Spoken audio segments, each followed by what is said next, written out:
Well, dear friends, ladies and gentlemen,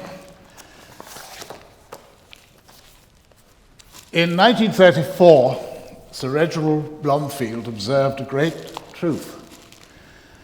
His remarks are worth repeating. The less one's mind is stored with knowledge of antiquity, the better the prospects for the new architecture. Thus, a mind quite empty of such knowledge will be all the more ready to accept any from that which presents itself. The mind of the designer will have to be passive and receptive, waiting for the impress of poorly educated conditions. Architecture will be a very easy affair because the design will come of itself. And the long years of critical study will be dispensed with. It's just a mischievous waste of time. Thoughtless and badly designed work by students who are already adopting this ridiculous view as a convenient shortcut to the practice of modern architecture is all too apparent. So by jettisoning long years of critical study together with any knowledge of historical architecture, modernist pedagogues held up the possibility of instant gratification without bothering to acquire any knowledge or skills. New recruits attracted, therefore, by fairy stories concerning the creative genius. The core belief of modernists was and is the obliteration of the past, and that includes documentary evidence, among which, of course, will be books. Students were indoctrinated, and instead of studying and absorbing the treasure of a huge reservoir of knowledge concerning buildings, structural techniques, and so on, materials, they had to bow to and swear allegiance to the new quasi-religious fundamentalist cult of modernist architecture, ignoring all the traditional crafts that had once gone into the creation of buildings. Another problem is the pretense that architecture is a rational scientific subject. So by adopting jargon and aping the sciences without any real understanding of what science is, architectural education has actually rejected any real scientific models. Architecture, as Philip Johnson and many others have said, is an art. The quality of the buildings created as a result of the fashions of the 1940s through to the present is on view virtually everywhere, and it has been weighed and, for the most part, found wanting.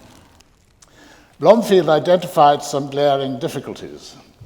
He knew that the new architecture, so-called, had become a stunt, as he called it. The movement was based on a confusion of the functions of the architect and the engineer, and on a narrow formula which excluded the aesthetic gratification that had been one of its essential qualities for millennia, and really since the dawn of civilization. And moreover, owing to the deliberate neglect of the study of the past, the range of inventive ability in the new architecture was extremely restricted. In some architectural schools, the fatal mistake was made of discouraging the study of any but contemporary architecture. Students were thrown headlong into the melee without any independent standard of judgment. Students were thrown there into it with a wholly inadequate architectural vocabulary. Blomfield compared this sorry state of affairs with the plight of someone set to write a serious book with only the most rudimentary knowledge of the resources of the language available. And he cited the concerns of the great classical scholar Mikhail, who expressed in his celebrated lecture on Virgil, Mikhail held that in times of rapid and chaotic change, it was essential to have a standard of quality. And I think that need is more pressing than ever today. But not only was the favored style promoted in schools of architecture arguably not architecture at all, because it had no vocabulary, no grammar, no syntax, no serenity, no repose, no quality, no beauty, but it was extraordinarily easy to produce. It required the minimum of effort in terms of thought, analysis, or draftsmanship. It was ideal for people who wanted the easy way out, who did not care for the environment or about the past, or how human beings adopted their buildings to that environment. When I was an undergraduate, it was fashionable among those who had absorbed uncritically the tenets of modernism to express the desire to destroy everything, especially cathedrals, churches, museums, country houses, and all works of architecture with a classical portico, because they were either irrelevant or intimidating. Capitals on columns, pilasters, and so on were elitist and had to be eschewed. They preferred to copy the latest cliches, of modernist buildings. For example, Corbusianity, really, I call it. And clones sprang up everywhere like fungi. So a great language capable of infinite varieties of expression, a huge, expansive vocabulary, a vast resource based on 2.5 millennia of civilization, codified and made available in hundreds of admirably illustrated pattern books that enabled ordinary builders and architects of only moderate talent to create streets and buildings that harmonized with each other. This was superseded by a babble foisted on the populace with a totalitarian disregard for any opposition. Vitruvius, Alberti, Palladio, and all the other distinguished architectural writers were jettisoned, backed by spurious claims of rationality, scientific methodology, and so on and so forth. This was all backed by spurious claims for rationality, and so on and so forth, and objectivity, another favorite word. This was without the slightest regard for quality or how the buildings themselves would actually perform, and were hated by those forced to inhabit them or look at them. These have already been demolished.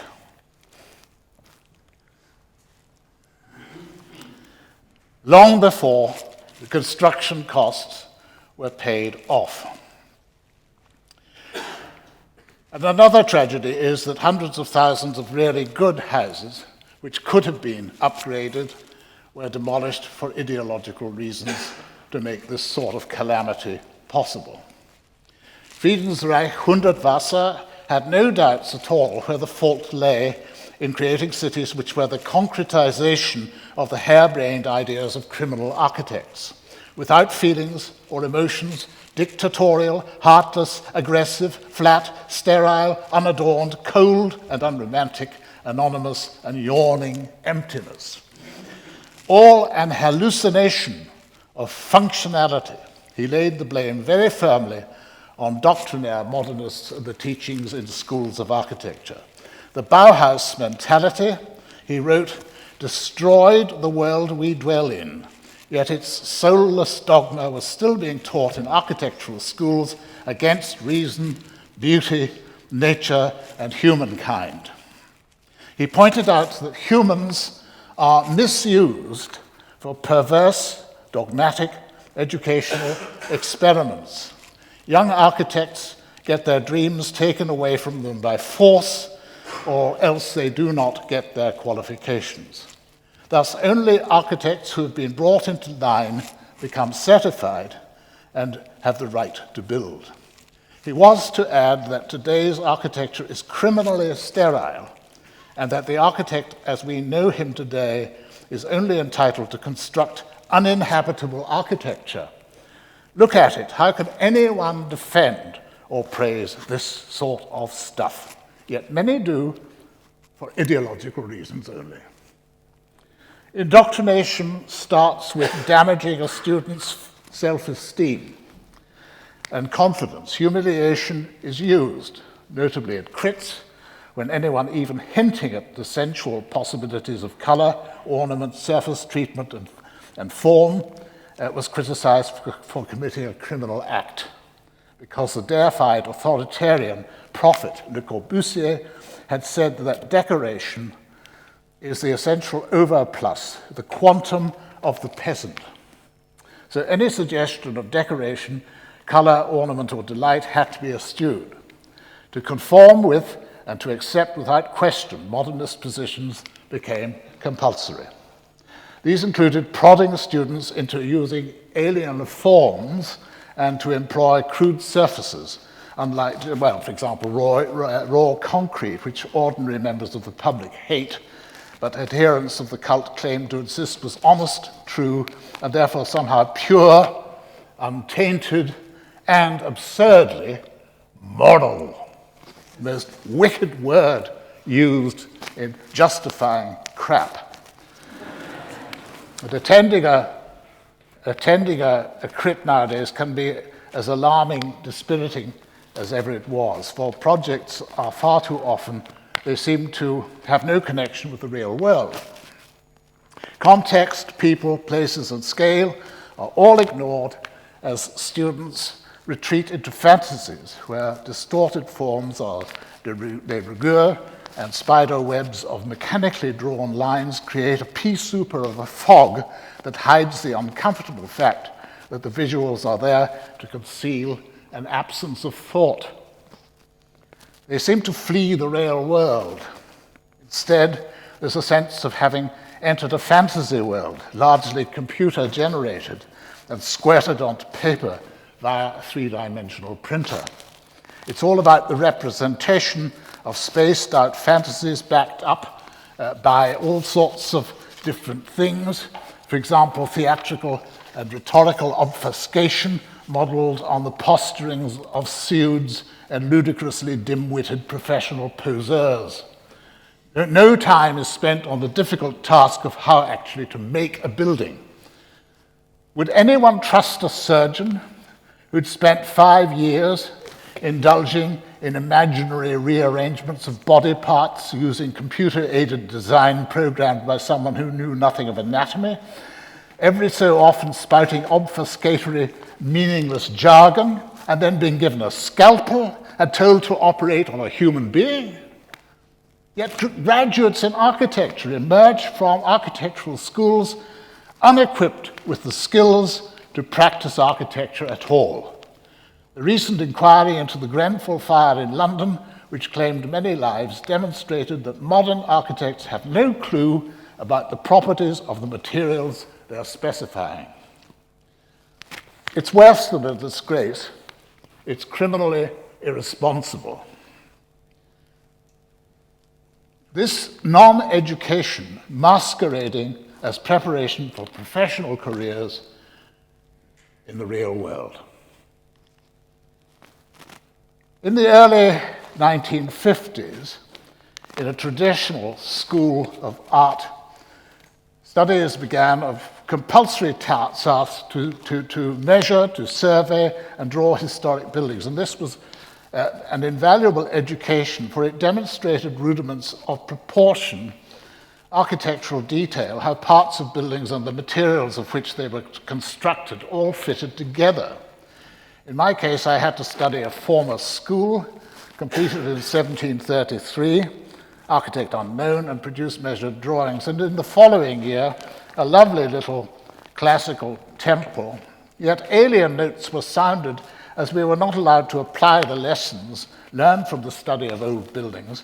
Teachers steeped in traditional crafts and skilled in understanding of materials were sidelined and ridiculed by visiting tutors who were young, aggressive graduates of architectural schools, brainwashed into repudiating everything of the past, and with ardent fanaticism, unquestioningly accepting the deification of bullies such as Corbusier, Gropius, and Mies van der Rohe, as the old fraud called himself to disguise the unpleasant meaning of his real name, Mies.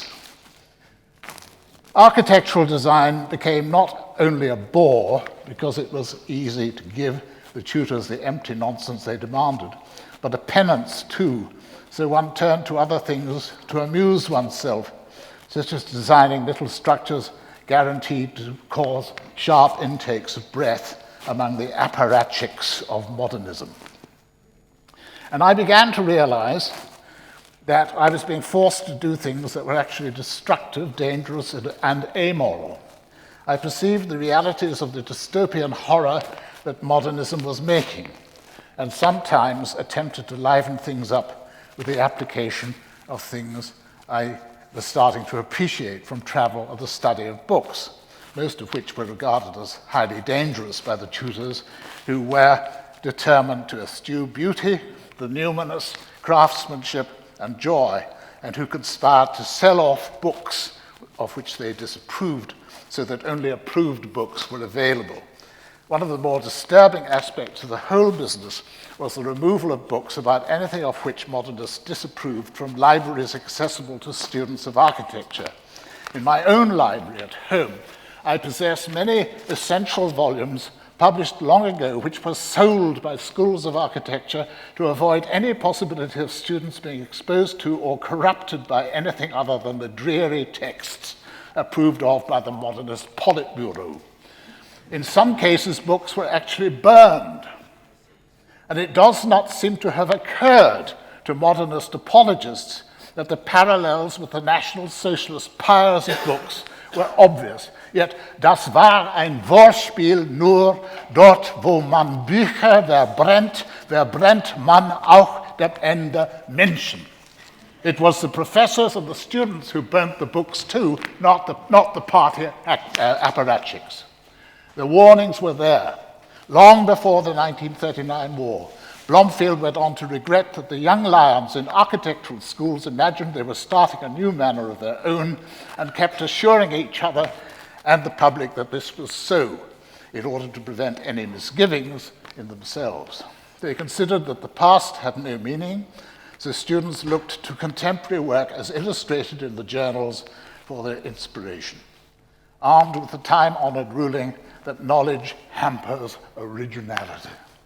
Their aim was to be purveyors of thrills for the onlooker. And what impressed Blomfield most in these struggles for something new was not their originality at all, but their immodesty. Yet there was a time when architectural students would discover a rich alphabet to start with and a vocabulary, a whole language capable of infinitely adaptable use. And there were even prizes for studies that students were given. For example, there was a test of 3 hours. You were locked up in a room for 3 hours, and you were told to prepare a sketch design for an historic center of an Italian town. This is one page from about 20 sheets of sketches produced in a locked room in 1963, the very last year in which the competition was held, because the modernist commissars who had gained control of the RIBA grabbed all the money in the bequest and abolished all the intentions of the original benefactors. The money was used to promote modernism. Disillusionment set in with the whole ghastly mess, and solace was sought in travel, in watercolor sketches, in the study of real architecture, and in connecting what one could see with one's brain. In the curious compound of modern architecture, critics and certain practitioners became adept at using a rarefied, somewhat cloudy patois, which many confused with profundity. But these cults do tend to invent their own liturgies, their ambitious claims and opaque meaning, all designed to veil rather than illuminate, or perhaps by obfuscation to suggest a depth of meaning that in truth is totally absent. To some of us, beauty is a manifestation of transcendent values, and hence has a religious dimension denied by so many advocates of architectural modernism, who not only ignored but fled from any attempt to consider what might be beautiful, and indeed set out to despoil it in terrible acts of aesthetic iconoclasm. Beauty could not be discerned among the scenes of desecration created by modernist practitioners in their aesthetically indefensible dystopias, because beauty, that rare and tender thing, whispers humility and entreats us to respect the world and the best endeavors of humankind. So remembering the pleasures of really studying buildings led to a return to measured drawings, and as a salve to the wounds inflicted by the arrogance, the falsehoods, and the hideousness of modernism, I set out on my own lonely path. I traveled and made careful study of architectural features I found in many journeys, including the wonderful medieval flushwork in East Anglia, where napped flint fills the panels of carefully crafted limestone. The sketches I made then formed the basis of later finished drawings, which I published in my Oxford Dictionary of Architecture, a book that cost me many years of hard labor, and which has just been rather wonderfully published in a Japanese edition, which is greatly superior to the English original. In another place, far to the west, where extraordinary detail survives, a pronounced Viking character exists in the Church of St. Mary and David, Kilpeck in Herefordshire, 12th century, drawings of which also graced my dictionary many years later. You'll see, obviously, the connection with some of the images we saw yesterday. So observing and recording such wonderful and lovely things, I found healing, balm to a hurt mind, possessing infinitely more integrity than all the pretentious nonsense pouring out of the cloaca, posing as architectural criticism to justify the unjustifiable, the insulting, the empty, the fraudulent. And furthermore, armed with such a rich and adaptable language, an architect did not have to stick pedantically to dull copyism. Skilled designers such as Schinkel, Klenzer, Sohn, or Greek Thompson, all of whom were thoroughly immersed in architectural language and fluent in the uses of such languages, could employ them as springboards for adaptability, invention, and creativity, all in the service of making architecture that uplifted, delighted, and worked, not just functionally, but as architecture with profound resonances and meanings, which is what real architecture is about. So there were criticisms of architectural education long before the 39-45 war, but in 1958, the outcome of the RIBA, Oxford Conference of Architectural Education, was that the subject was intellectually underdeveloped, quote, compared with other professions, and that this could only be remedied by interdisciplinary systematic research and a supposed rational scientific modernism. This typical fantasy soon gained credence within government circles. Architectural education was transformed from a Beaux-Arts approach to one derived from Gropius Bauhäusler tendencies established in American universities, something Sybil Macaulay-Norge rather amusingly referred to as Hitler's revenge. The results have not been universally admired, and failures at every level have been all too obvious. Interdisciplinary research, embrace of scientific modernism, and jettisoning of history ensured a narrowness and a shallowness of education that did architecture badly. Architectural education for far too long has been hermetically sealed from reality, a form of navel gazing, irrelevant to the real world outside. It has stagnated for more than 70 years, cribbing from Le Corbusier et al. In the aftermath of 39-45, led to the making of an alienating, dangerous, and ultimately uninhabitable dystopia, which had to be blown up. Obsessions about large expanses of glass have not proved to be beneficial in terms of war or when buildings are attacked by discontented groups. One might also compare the way in which the Pentagon in Arlington County, Virginia, designed by George Bergstrom, stood up to the attack of 9/11, compared with the heavily glazed World Trade Center Twin Towers in New York, totally destroyed in a very short time. So with the advent of deconstructivism and parametricism, computers have recruited computers have been recruited to aid a new wave of derivative architecture informed by fashionable figures such as the late Zaha Hadid, where disrespect for anything from the past is blatantly and noisily and aggressively demonstrated. Sorry, this isn't working. Oh, there it is.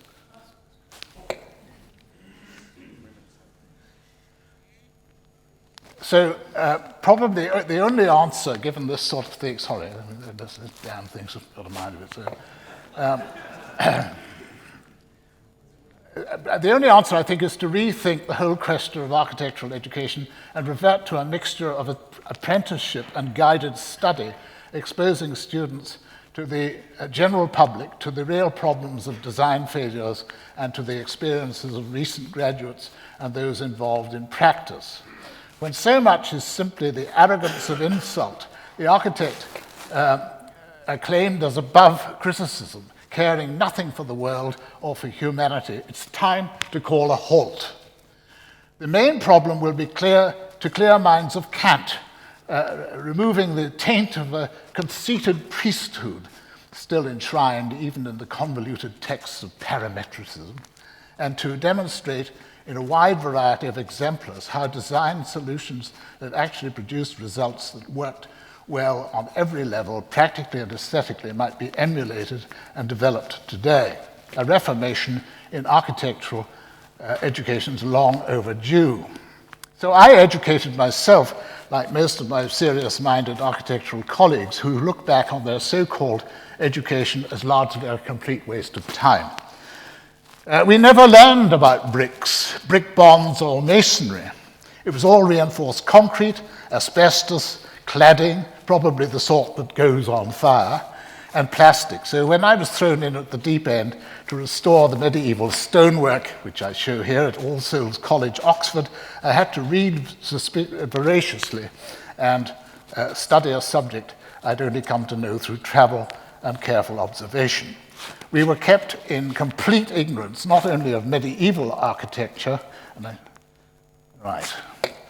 but of Georgian Gothic. So when I discovered this lovely little 18th century Gothic confection on top of an earlier tower, hidden under layers of ghastly, decaying, malodorous felt, I had to unpick it, put back detail that was missing, and draw on my reading and study of old books to unpick it, put back detail that was missing, and draw on my voracious work. My so-called tutors knew nothing whatsoever about this, so could not advise me. My study of funerary monuments and monumental architecture, sneered at and ridiculed when I was young, stood me in good stead when I'm commissioned to design tombstones and mural tablets. This is something I designed for a country churchyard in Norfolk, commemorating an old soldier, a gentleman of the old school. It was carved by a craftsman, a fellow brother of the Art Workers Guild, Brother John Shaw. And of course, there were other aspects of design which interested me, such as book plates, stationery, typography, and book design generally. And I look back on my very early years as a student when we had to use pencil, practice freehand drawing, measure and draw actual buildings and their details, as a time when I acquired the basic skills that have stood me in good stead ever since. Now, this is a drawing of a medieval church in my beloved Suffolk, a building of some grandeur, largely paid for by wool, for Lavenham was once the centre of the cloth trade, and it shows in the architecture both of the town and its splendid church. So I had to painstakingly educate myself in the teeth of ridicule, downright hostility, traveling all over Europe, acquiring an understanding of real architecture, collecting material, building on a hugely specialized and formidable library of banned books, many of which had been thrown out of libraries in so-called universities. I put something of what